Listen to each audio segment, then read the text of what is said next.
कहते हैं कि अगर फिल्म इंडस्ट्री में एक पत्थर फेंक के मारा जाए तो वो एक नेपो किड को लगेगा।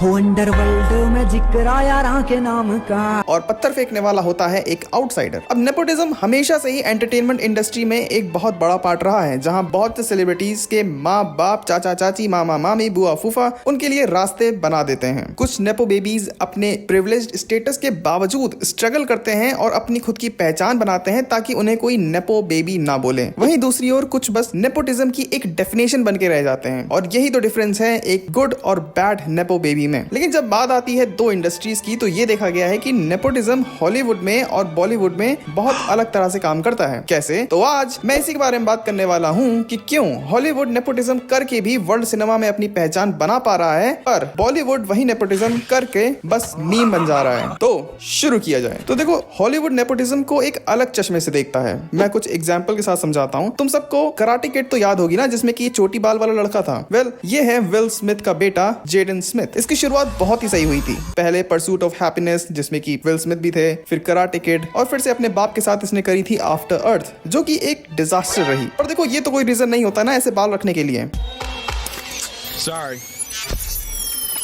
जो भी उसके साथ हुआ आफ्टर अर्थ के बाद, वो सब उसकी संगत का नतीजा था। वो कार्डेशियंस के साथ हैंग आउट करने लगा था। कार्डेशियंस खुद कार्डेशियंस के साथ हैंग आउट नहीं करना चाहते हैं, और इसीलिए 2016 में उसने मॉडलिंग भी ट्राई करी, फिर टीवी शोज में अपनी वॉइस दी, इवन सड़कों पर खाने का ट्रक तक लगाया। जेडन में देखो कुछ तो बात थी। जहां लोग सड़क से स्टार बनने का रास्ता अपनाते हैं, वहां जेडन ने स्टार से सड़क तक का रास्ता चुना। और एक्टिंग के साथ साथ जेडन पैशनेट था म्यूजिक के लिए, इसीलिए उसमें भी उसने बस 1 से 2 ही हिट सॉन्ग दिए, और वो दोनों ही मेरे फेवरेट हैं। पहला नेवर से नेवर और दूसरा आई एम रेडी। देखो, विल स्मिथ जेडन को लेकर बहुत ही परेशान रहते हैं, और इसी फ्रस्ट्रेशन में ऑस्कर्स में जाकर उन्होंने क्रिस रॉक को चाटा मार दिया था। मैं ये कहता हूं कि अगर यही सेम ट्रीटमेंट अपने लौंडे को दिया होता तो आज इस उम्र में भी अपना नाम रोशन करने की जिम्मेदारी तुम्हारे ऊपर नहीं होती।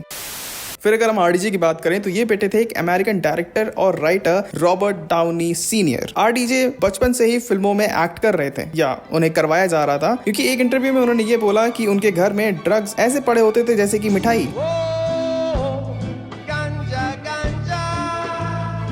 और वो बचपन से ही ड्रग्स के कांटेक्ट में रहे थे। धीरे धीरे ये जो ड्रग का एडिक्शन था ये बढ़ने लगा, और इसी वजह से उनका रिलेशनशिप भी खत्म हो गया। कई बार उनको अरेस्ट करा गया और बहुत ही बुरी हालत थी। वो तो 2003 के बाद जो इनके दोस्त थे जॉन फेवर, उन्होंने इनकी जिंदगी पे थोड़ा बहुत कमांड संभालने की ट्राई करा, और किसी तरह से इनको एमसीयू में आयरन मैन का रोल दिलाया गया। रॉबर्ट डाउनी जूनियर कभी भी आयरन मैन की पहली चॉइस थे ही नहीं। वो रोल उन्हें उनकी दोस्त की मदद से मिला था, और बाकी तो फिर हिस्ट्री है ना। और आजकल नेपोटिज्म के समर्थक बने हुए हैं जेम्स गन, जहां वो पूरे घर को अपनी फिल्म में काम दे रहे हैं। अपनी बीवी को, अपने भाई को, अपने दोस्त को, इवन अपने कुत्ते को भी नहीं छोड़ा। आजकल जो सीरीज चल रही है पीस मेकर, उसमें ऑलमोस्ट सारी कास्ट जेम्स गन को पर्सनल लेवल पर जानती है। और चलो, काम देना ठीक है, पर मुझे नहीं लगता कहीं से भी इस सीन की जरूरत थी। मतलब नेपोटिज्म मजबूरी है कि पैशन है इनका? तो देखो, मैंने इतने तुम्हें जो एग्जाम्पल्स दिए हैं, इन सारे एग्जाम्पल्स की मदद से मैं तुम्हें कुछ समझाना चाहता हूँ। अगर हम जेडन स्मिथ की बात करें, तो उसके पास भी किसी चीज की कमी नहीं थी। उसके फादर वेल सेटल्ड थे इस इंडस्ट्री में, उसे बहुत अच्छा लॉन्च भी मिला था, पर बीच में वो कहीं भटक गया। उसके बाद भी उसने प्रोजेक्ट्स में काम करा, फिल्म्स, टीवी शोज, सॉन्ग्स भी बनाए, लेकिन क्या उसे ऑडियंस ने पसंद करा? नहीं। और इसीलिए वो आज इंडस्ट्री से गायब हो चुका है। यूट्यूब चैनल चलाता है बेचारा, उस पर भी व्यूज नहीं आते सब्सक्राइबर्स के हिसाब से। वो तो खैर मुझे भी नहीं आते।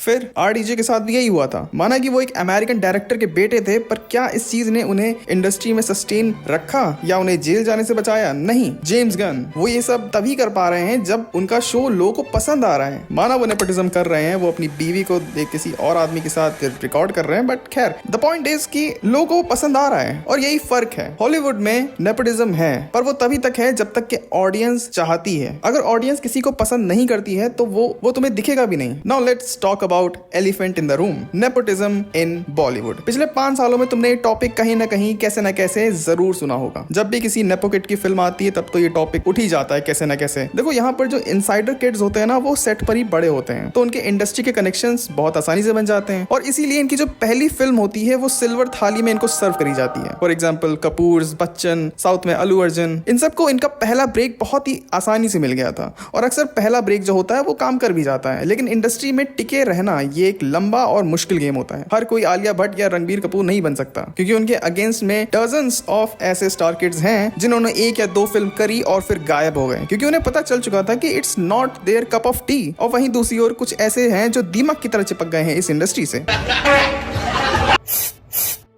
ये जो इनसाइडर किड्स होते हैं इनको हर एक मूवी में एग्जामिन करा जाता है, इनकी परफॉर्मेंस कंपेयर होती है इनके सुपरस्टार पेरेंट्स या फिर सिबलिंग्स या जो भी इनसे रिलेटेड होता है। एक फ्लॉप आई नहीं कि ट्विटर पर नेपोटिज्म ट्रेंड करने लगता है, मीम बनने लगते हैं, और अब तो इन्हें नेपो किड कहना भी गलत है, अब तो इनको नेपो मीम्स बोलना चाहिए। और दूसरी तरफ जहां पर ये आउटसाइडर्स हैं, जिन लोगों ने बिना फिल्मी बैकग्राउंड के अपने नाम को यहाँ बनाया है, लाइक नवाजुद्दीन सिद्दीकी, अनुष्का शर्मा, विद्या बालन, दीपिका पादुकोण, सिद्धार्थ मल्होत्रा, खैर वो तो आउटसाइडर्स का अर्जुन कपूर है। इनकी जर्नी टफ रही और इसीलिए इनकी सक्सेस लोगों को पसंद आती है। साउथ में भी जो विजय देवरकोंडा है, उन्होंने ये दिखाया है कि रॉ टैलेंट से, हार्ड वर्क से इंडस्ट्री कनेक्शंस बनाए जा सकते हैं। और तुम्हें पता है नेपोटिज्म के भी लेवल होते हैं, ये एक स्ट्रेट लाइन सिस्टम नहीं है जिसमें कि सारे स्टार किड्स को एक ही कैटेगरी में रखा जाता है। नहीं, देखो अगर मैं एग्जांपल लेता हूँ आर्चीज का, जो कि जोया अख्तर ने बनाई थी, तो इन्होंने अपनी फिल्म में कास्ट किया था SRK की बेटी को, अमिताभ बच्चन के ग्रैंडसन को, बोनी कपूर की बेटी को, मतलब कि टॉप टियर एलीट फैमिली के बच्चों को इन्होंने कास्ट करा था। इन स्टार किड्स को, या मैं कह लूं सुपरस्टार किड्स को लॉन्च करना ही एक प्रेस्टीजियस प्रोजेक्ट बन गया था। और रूमर्स ऐसे भी थे कि करण जौहर को ये चीज बिल्कुल पसंद नहीं आई थी, क्योंकि वो लॉन्च करना चाहते थे शाहरुख खान के बेटे या बेटी को। बेटी तो उन्होंने लॉन्च कर दी और शाहरुख खान के बेटे ने करण जौहर को लॉन्च कर दिया। अब अगर इसके अपोजिट साइड पर देखा जाए, जैसे विकी कौशल है, तो उसके फादर जो थे वो श्याम कौशल, जो कि एक स्टंट डायरेक्टर थे, इंडस्ट्री इनसाइडर थे, पर वो ग्लैमर हायरार्की में नहीं थे, इसीलिए विकी को इतना टाइम लग गया इस जगह तक पहुंचने में। तो ओवरऑल नेपोटिज्म का मतलब सिर्फ कनेक्शन होना नहीं है, बल्कि कनेक्शन किस लेवल का है ये ज्यादा मैटर करता है बॉलीवुड में। या जितना ऊपर तक तुम्हारा कनेक्शन है, तुम उतने टाइम तक बने रहोगे। इसीलिए अर्जुन कपूर को मूवीज आज भी मिल रही हैं और आगे भी मिलेंगी, या जितने भी टॉप टियर स्टार किड्स हैं उन्हें मूवीज मिलती रहेंगी। तुम ऐसे ही नेपोटिज्म ट्विटर पे ट्रेंड कराते रहोगे। तो क्या नेपोटिज्म हमेशा बुरा होता है? वेल, बुरा नहीं है, लेकिन जरूरी है। मेरा ये मानना है कि किसी भी इंडस्ट्री को चलाए रखने के लिए नेपोटिज्म जरूरी है। अब तुम इसको ऐसे समझो, अभी रिसेंटली आई बैड्स ऑफ बॉलीवुड में जो चीजें दिखाई गई हैं, जो सटायर करा गया है बॉलीवुड पे, तुम्हें क्या लगता है कि ये किसी और को आइडिया आया ही नहीं होगा? किसी और राइटर डायरेक्टर को ये आइडिया नहीं आया होगा इससे पहले? ऑफ कोर्स आया होगा, पर इस चीज को अचीव कर पाना किसी और के लिए, किसी आउटसाइडर के लिए ऑलमोस्ट इम्पॉसिबल होता। जितने भी बॉलीवुड कैमियोस तुमने इस फिल्म में देखे हैं ना, अगर यही सेम चीज किसी और डायरेक्टर ने डायरेक्ट करी होती, होता ही नहीं, कोई राजी ही नहीं होता। उन एक्टर्स के तुमको अलग ही वर्जन्स देखने को मिलते हैं, सीधे सीधे नाम ले पाना मुश्किल हो जाता है इन लोगों के लिए। ये सब हो पाया क्योंकि आर्यन खान इस सीरीज का डायरेक्टर था। और सच बोलो, अगर तुम्हें चांस मिले अपने बच्चों को उनके ड्रीम करियर में हेल्प करने की, तो क्या तुम नहीं करोगे? मैं क्या करूंगा? तो देखो, मैं इन चीजों में टिप्पणी देना नहीं चाहूंगा, मैं बस यही बोलूंगा कि सत्यमेव जयते। So that's it for this video. चलो अब मैं जा रहा हूँ सोने, क्योंकि एडिटिंग करते करते देखो नींद बहुत आती है मुझे। मौसम ही इतना बढ़िया हो रखा है। खैर, जब तक मैं सो रहा हूँ तब तक के तुम ये दोनों वीडियोस देख सकते हो। अब मैं तुमसे मिलूंगा किसी और वीडियो में, तब तक के लिए बाय।